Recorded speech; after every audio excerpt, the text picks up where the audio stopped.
गर्मी में 12 लोगों के ससुराल में एक पंखा। कितनी सुंदर है मेरी छोटी वाली बहू, कहीं किसी की नजर ना लगे। माँ जी, लगेगी भी कैसे, मैंने तो शादी के वक्त ही साक्षी को काला टीका जो लगा दिया था। बहू अब क्या बाहर ही खड़ी रहेगी या अंदर भी आएगी? स्वागत है तेरा तेरे इस 12 लोगों की ससुराल में। अपनी दादी सास निर्मला की बातें सुन साक्षी के कान एकदम खड़े हो जाते हैं, जिसके बाद साक्षी जैसे ही अंदर आती है तो अब उसकी आंखें भी बड़ी हो जाती हैं। हे भगवान, ये मेरी किसके घर में शादी हुई है? यहाँ चिड़ियाघर में 1 2 3 4 5 6, अरे बाप रे बाप, पूरे 12 लोग हैं। साक्षी 12 लोग से भरे अपने ससुराल को देखकर मन ही मन परेशान होने लगती है, जिसके बाद साक्षी हॉल में जाकर बैठ जाती है। साक्षी के इस 12 लोग के ससुराल में सिर्फ एक ही पंखा लगा था, जिसके चलते साक्षी को बहुत गर्मी लगती है। एक तो ये गर्मी, ऊपर से भारी लहंगा, मेरी तो जान ही निकली जा रही है। क्या करूं? इस पूरे घर में तो बस एक यही पंखा है, ना जाने इतनी गर्मी में इस एक पंखे में कैसे गुजारा होगा। थोड़ी देर में ही रात हो जाती है, जिसके बाद साक्षी की नंद आरती साक्षी को घर के कोने में रखे एक खाट के पास ले जाती है और उसे वहां बिठा देती है। तुमने मुझे इस खाट पर क्यों बिठा दिया है? भाभी, अब से आप और भैया इसी खाट पर सोना, हम सब लोग जमीन पर सो जाएंगे। एक ही कमरे में क्यों? क्या कोई दूसरा कमरा नहीं है? भाभी, हम सब लोग तो इस एक कमरे में रहते हैं, एक और छोटा सा कमरा है तो उसमें हमने रसोई बना ली। इसी खबर को सुनने की कमी रह गई थी। वाह रे वाह, मेरी किस्मत। साक्षी अपने पति जय के साथ उस खाट पर ही सो जाती है। घर में सिर्फ एक ही पंखा लगा होता है, जिसके चलते हर किसी को उसकी थोड़ी बहुत ही हवा मिलती है, लेकिन साक्षी को तो वो बहुत थोड़ी हवा भी नसीब नहीं होती और गर्मी से साक्षी रात भर बेचैन होती रहती है।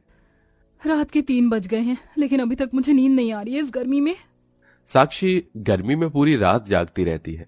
अगले दिन होते ही साक्षी उठकर जल्दी से नहा धोकर तैयार हो जाती है और अपनी पहली रसोई की रस्म में लग जाती है। सब्जी तो बन गई है, सब लोग रोटी और चावल कितने खाते हैं, क्या आप मुझे बता दीजिए?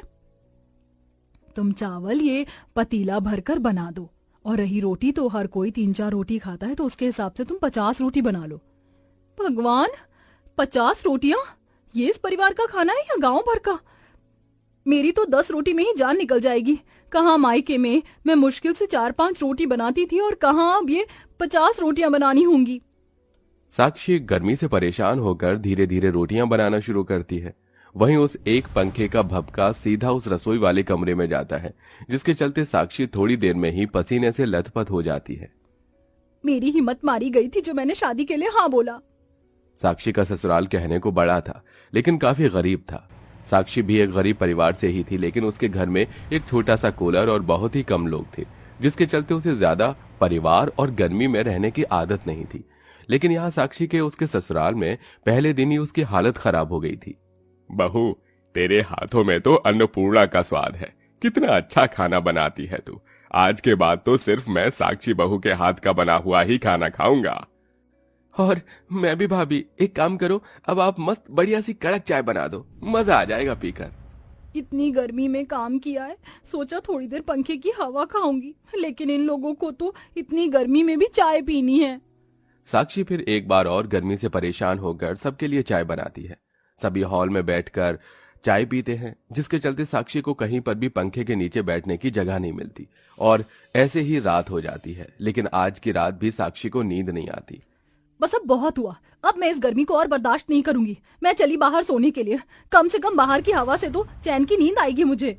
साक्षी पंखे की हवा न मिलने की वजह से गुस्से में बाहर आंगन में सोने के लिए चली जाती है, लेकिन आंगन में हवा लगने की बजाय साक्षी को मच्छर काटने लगते हैं, जिसके चलते बेचारी फिर से अंदर आ जाती है। आज तो मैंने समय से सारा काम खत्म कर दिया, अब जल्दी से इस पंखे के नीचे सो जाती हूँ। रात को ना सही, कम से कम दिन में तो नींद नसीब हो। साक्षी जैसे ही पंखे के नीचे सोती है, तभी वहां उसका दादा ससुर प्रकाश आ जाता है। अरे बहू, साक्षी बहू, मेरे लिए जल्दी से 5 रोटियां और सिल पर पिसी हुई लाल मिर्च और लहसुन की चटनी बना दे। बेचारी साक्षी गर्मी में फिर रसोई में जाती है और रोटियां बनाकर चटनी पीसने लगती है। जिस तरह से आज ये चटनी पिस रही है, एक दिन देखना ये सभी लोग मुझे भी पीस देंगे। साक्षी का एक कमरे का ससुराल होने की वजह से ना ही तो उसे ठीक से पंखे की हवा मिल पा रही थी और ना ही 2 मिनट के लिए भी प्राइवेसी। सॉरी भाभी, मुझे पता नहीं था कि आप कपड़े बदल रही हो। आरती, तुम्हें दरवाजा खटखटा कर आना चाहिए था।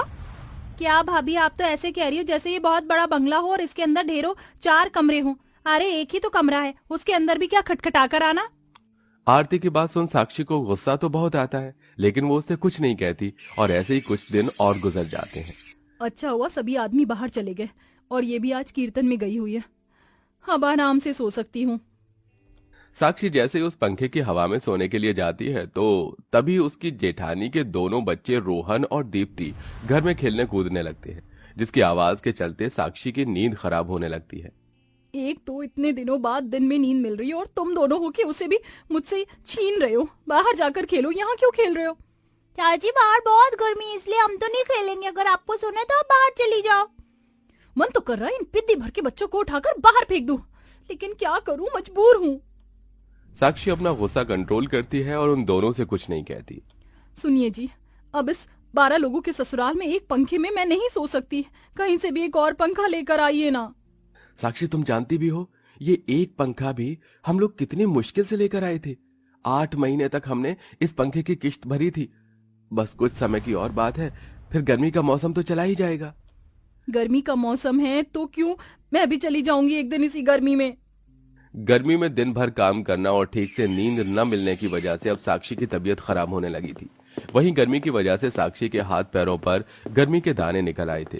साथ ही साथ अब धीरे धीरे उसके शरीर में पानी की कमी भी होने लगी थी। शरीर में बिल्कुल भी जान नहीं बची है, ना जाने क्यों चक्कर आ रहे, ऊपर से पसीना आता है। गर्मी के चलते मेरा बीपी बहुत ज्यादा लो हो गया है। अरे साक्षी बहू, तू यहाँ बैठी है, चल अब जल्दी से उठ और सबके लिए एक एक कप चाय बना दे। मेरी तबीयत मुझे कुछ ठीक नहीं लग रही है, आज चाय आप किसी और से बनवा लो। तो जैसी चाय तो इस घर में कोई भी नहीं बना सकता। चल उठ जा, ये तबीयत खराब कुछ नहीं होता। अपनी सास की बात सुन साक्षी उठती है और गर्मी में जाकर सबके लिए चाय बनाती है। साक्षी चाय का ट्रे लेकर हॉल में आ ही रही होती है कि तभी अचानक साक्षी को चक्कर आ जाते हैं और वो वहीं बेहोश हो जाती है। अरे हे भगवान, साक्षी को क्या हो गया? साक्षी, साक्षी उठो, तुम ठीक तो हो ना? अरे आप सब लोग भाभी को संभालिए, मैं जल्दी से डॉक्टर को लेकर आता हूँ। विजय भागता हुआ डॉक्टर के पास जाता है और उसे बुलाकर लाता है। डॉक्टर साक्षी का चेकअप करता है। डॉक्टर, क्या हुआ साक्षी को? वो ऐसे अचानक बेहोश कैसे हो गई? आप लोग इतनी लापरवाही कैसे कर सकते हैं? आप देख नहीं रहे, इनके पूरे शरीर पर गर्मी के दाने निकल आए हैं। इतने छोटे से घर में आप इतने लोग रहते हैं और आपके घर में सिर्फ एक ही पंखा है। गर्मी के चलते इनके शरीर में काफी कमजोरी आ गई है। इन्हें हम ग्लूकोज चढ़ा रहे हैं। डॉक्टर की बात सुन सभी लोग साक्षी के लिए परेशान हो जाते हैं। साक्षी 1 हफ्ते तक अस्पताल में एडमिट रहती है, जहां उसे 4 से 5 बोतल ग्लूकोज की बोतल चढ़ती हैं। साक्षी की ऐसी हालत देखकर सबको बहुत दुख होता है। आप सब लोग माने ना माने, लेकिन आज जो भी साक्षी बहू की हालत है उसके जिम्मेदार हम हैं। हमने सोचा जैसे हमें एक साथ एक पंखे के अंदर गुजारा करने की आदत पड़ गई है, वैसे ही साक्षी बहू को भी पड़ जाएगी। लेकिन हम लोग गलत थे। माँ जी बिल्कुल ठीक कह रही हैं, वो बेचारी हमेशा परेशान होती रही और हम उसे नजरअंदाज करते रहे। साक्षी ने मुझसे कहा भी था, लेकिन मैंने उसकी बातों को सुना नहीं। अगर सुन लेता तो आज मेरी साक्षी की ऐसी हालत नहीं होती। भैया आप कुछ भी करिए, लेकिन भाभी के लिए पंखा लेकर आइए। आरती की बात सुन और साक्षी की हालत देख घर में सभी लोग अब थोड़े थोड़े पैसे मिलाते हैं, जिससे जय एक फर्राटेदार पंखा लेकर आता है, जिसकी हवा के सामने बैठकर साक्षी को काफी अच्छा लगता है। साक्षी बहू, हमें माफ कर देना, हमारी वजह से तेरी इतनी बुरी हालत हो गई थी। इसमें आप लोगों की कोई गलती नहीं है, ये सब तो बस गर्मी की वजह से हुआ था। लेकिन अब देखिए हमारे घर में कितना अच्छा पंखा आया है। अब हम में से किसी को भी कभी गर्मी से परेशान होने की कोई जरूरत नहीं होगी।